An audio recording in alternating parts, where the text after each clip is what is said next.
Have you ever wondered why some states in the U.S. call themselves Commonwealths, while others stick to states? What's behind this choice of words? Are these states different from the others? Do they have any special powers or roles? Or is it a fancy term from history that doesn't mean much today? You might be surprised to learn that the word Commonwealth has a deep history and a significant meaning. It's more than just a name. It tells a story about these states and their values. So, let's take a simple look at the story behind this unique name, its meaning, and why these 4 states chose to stand out in this unique way.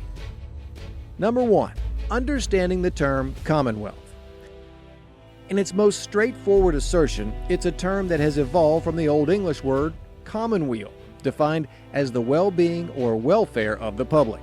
When used about a state, it highlights a political community formed for the common good and stresses the government's commitment to the well-being of its citizens. In the U.S., the term is mainly symbolic. The states that call themselves Commonwealths do so to reflect their historical roots and values. Importantly, this designation does not grant them unique powers or status within the federal system. Legally, they are identical to other states regarding governance, representation, and constitutional rights. One misconception is that being a Commonwealth state gives special rights or powers. This is false. Every Commonwealth state follows the same U.S. Constitution as other states, and their laws function in the same way. Number 2. Commonwealth versus Louisiana's legal system. One of the biggest legal contrasts in the U.S. isn't actually between Commonwealths and regular states. It's between Louisiana and the rest of the country. Louisiana follows the Napoleonic Code, a legal system rooted in French civil law, unlike the rest of the U.S., which follows English common law. This makes Louisiana unique because laws governing property, contracts, and inheritance operate differently. Commonwealths, despite their historical titles, function under the same English-based legal system as the other 49 states. Number 2. Historical origins of the term.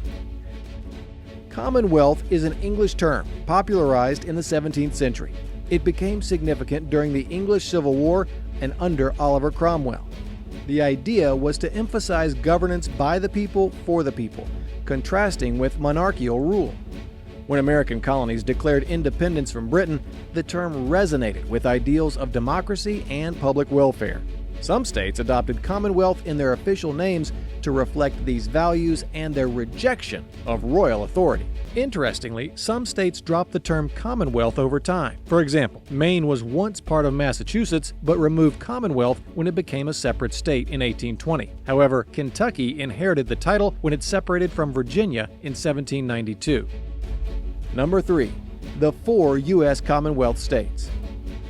Massachusetts. Only 2 years after the state style became official did the Massachusetts Constitution of 1780, drafted mainly by John Adams, use the term Commonwealth. It focused on the government's function of safeguarding the general interest of all its people. Today, Massachusetts complies with this title as a reference to the state's revolutionary legacy. Even the acceptance of the term was presumably influenced by the fact that Massachusetts became the focal point of revolutionary actions. It played a crucial role in the American Revolution by presenting significant events to the nation, such as the Boston Tea Party and the War of Lexington and Concord. When selecting the name Commonwealth, Massachusetts declared its devotion to the principles best exemplified by self-government and mutual accountability. Virginia. Virginia adopted independence in 1776, and the term is still used in its official name. Having been among the first to do so, the label affirmed the state's dedication to auguring a government for the people, one independent of Britain. It was supported by the state's early leaders, such as Thomas Jefferson, Patrick Henry, and others from the United States. The Virginia Declaration of Rights, written by George Mason, witnesses the state's Commonwealth heritage. This document was not only the source of ideas for the Bill of Rights, but also spoke of a conception of government as being primarily protective of persons' rights and as having the goal of the welfare of all citizens. A unique feature of Virginia is that every city is independent of the surrounding counties, meaning cities have their own government structures. Pennsylvania. Pennsylvania adopted the name Commonwealth from its early form of governance. This point was powerful since the state was founded upon Quakers' principles, which stressed equality and mutual benefit. By adopting the name of the Commonwealth, the government of Pennsylvania underlined its mission of just and balanced governance. Pennsylvania also has a unique legal structure with distinct townships, boroughs, and cities, each with its own governing system. This can make understanding local laws and school districts more complex compared to other states. Kentucky. Kentucky, originally part of Virginia, inherited the term Commonwealth when it became a separate state in 1792. The designation links to its parent state's history and values. Kentucky's early leaders saw the term as a way to highlight their dedication to the principles of democracy and common good. Despite being a commonwealth, Kentucky has often been referred to as the common poverty due to economic struggles. Number 5. Commonwealth versus U.S. territories. Puerto Rico, which is also labeled a commonwealth but has a completely different status. Unlike the 4 Commonwealth states, Puerto Rico is a U.S. territory, meaning it lacks voting representation in Congress and does not have electoral votes for the presidency. While it has some autonomy, it does not have the same rights as a state. This often leads to debates over statehood and independence. Number 4. Legal and political implications. Another major misconception is that the status of the Commonwealth state standard entails specific powers, or the differentiated status of the Commonwealth state and federal government. But this is not so. In reality, Commonwealth states follow the same constitutional rules as every other state. Governance. Commonwealth states operate under the same constitutional framework as other states. Their governance systems, from the executive to the judiciary, align with the broader legal and constitutional rules that apply across all states. Being a commonwealth does not give these states any extra or unique powers within the U.S. federal structure. Federal representation. Like other states, Commonwealth states have equal representation in the U.S. Senate, with 2 senators per state, and proportional representation in the House of Representatives based on their population. There is no difference in how their voices are heard or their interests are represented at the federal level. State laws. The laws and constitutions of Commonwealth states are crafted and enforced like those of other states. They adhere to the federal constitution and maintain their autonomy over local governance like any other state. Number 7. Commonwealth versus British Commonwealth. Another point of confusion arises from the British Commonwealth, a political association of 56 countries, most of which were former British colonies.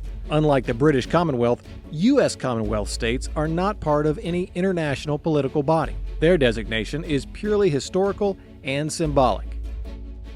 Number 5. Why use the term Commonwealth? The use of Commonwealth in these 4 states reflects a conscious effort to emphasize governance ideals for the common good. It serves as a reminder of their historical commitment to democratic principles, community welfare, and independence. Number 6. Comparison with U.S. territories and the British Commonwealth. U.S. territories. However, this is where Commonwealth states differ from other territories of the United States, such as Puerto Rico or the Northern Mariana Islands, also called Commonwealths. These areas have a different relationship with the federal government than a state. They are entirely autonomous but do not have fair congressional dimensions, and they don't have the right to vote for president. In these territories, Commonwealth means a certain number of rights, with the understanding that they depend on the U.S. federal system. Such a duality often causes discourses on statehood, representation, and rights. British Commonwealth. Another point of confusion arises from the British Commonwealth, a political association of 56 member countries, most of which were former territories of the British Empire. Unlike the British Commonwealth, U.S. Commonwealth states have no external affiliations or memberships. The British Commonwealth emphasizes cooperation among member nations, whereas the U.S. Commonwealth designation is purely a historical and symbolic title. Understanding this distinction helps clarify misconceptions about the term's meaning and significance. Number 7. Modern-day relevance.